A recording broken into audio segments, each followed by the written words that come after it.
Betsy lives in Santa Fe, New Mexico, and her current work uses rocks and natural cane to create simple but highly expressive pieces influenced by her surroundings.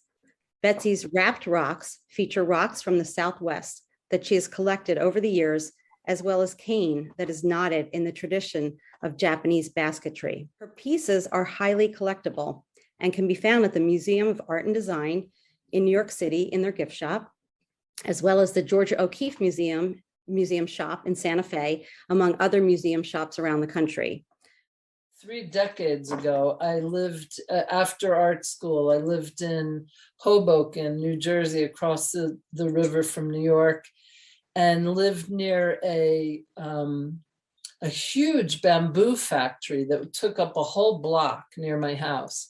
And so I also worked at New York Central Art Supply, which had amazing Japanese papers. So I would spend my whole paycheck on Japanese paper and bamboo and go up on my roof and make these big structures with bamboo and paper. And yeah, so that came back to me when I first started doing this. I was doing interior design and I was painting, and I just really wanted to make something smaller, like the paintings I was painting large, and it was tons of energy. And I started doing paper and Japanese paper, and the bamboo came back to me. And when I first started doing this, I had one little pamphlet from Donna Sakamoto Crispin, who's actually no longer with us, but and she was a basket artist who started to wrap a couple rocks. And that was one of the first rocks that I saw like this. And I sent away for her pamphlet, which had like one little tiny instruction,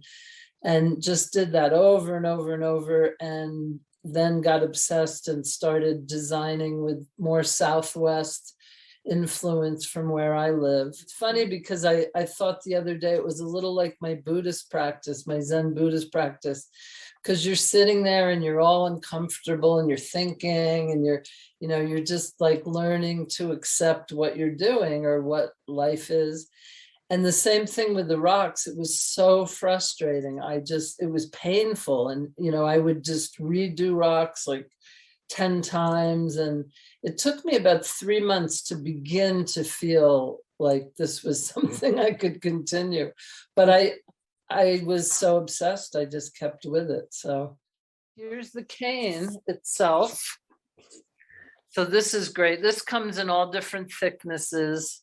And I just pretty much choose what's right for the design. And this can all become a bird's nest. I recently hung some new cane, but it gets pretty wild, kind of pulling it out and sorting it. And it has a life of its own. I'm sure. How do you suggest people display your work or use it? For me, it's really about celebrating the beauty of nature and the simplicity.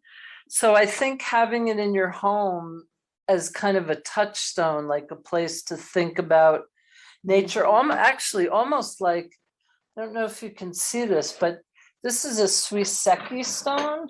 This is kind of a divergence here, but this stone, it's a Japanese Suiseki stone that was my grandmother's. She traveled to Japan quite a lot in the 60s. And she gave me that. And it's, people in Japan have them in their homes to remind them of the mountain and nature and contemplating nature and simplicity. So almost like that, with either a collection. People do like to collect the different designs, but either a collection in a bowl. It seems like you need more than one. You have to get a collection. They look very nice all together. Sometimes on an altar for prayer or meditation. And I've also had quite a few commissions for people remembering loved ones and memorial services. A dear friend just lost her mother and commissioned me to do 12 for each person there in memory of her mother. So yeah, I think, they're just something so solid and grounding that they just feel good and peaceful and calm. And right. How do you select the rocks? Or do they just, you pick it up and it speaks to you? There's like a special feeling you get when you pick up one that is the right thing? Yeah, I think a lot of times it'll be about shape as well. I mean, sometimes there'll be a really beautiful shape that will inspire me. Like, um, I have a great friend who goes on her sailboat by herself every summer in the East Coast, and she's a photographer, so she'll photograph like these, she'll send me these beautiful images of the sea.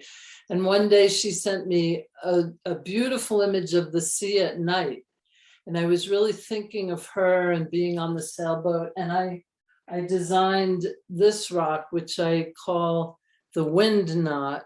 Oh, yeah. And it was about an elegant sailboat in the dark sea at night. Oh, wow. Beautiful. Yeah. That's So great. that was kind of, I knew that rock, and I had a Mhm. couple put aside that were these long, elegant shapes. And Had the same feeling, right? yeah, yeah. That's, thank you. That was great. Thank you. That was great. That was really interesting. And thank you for taking us on a tour of your studio. Take care. Great. Thank you, Ani.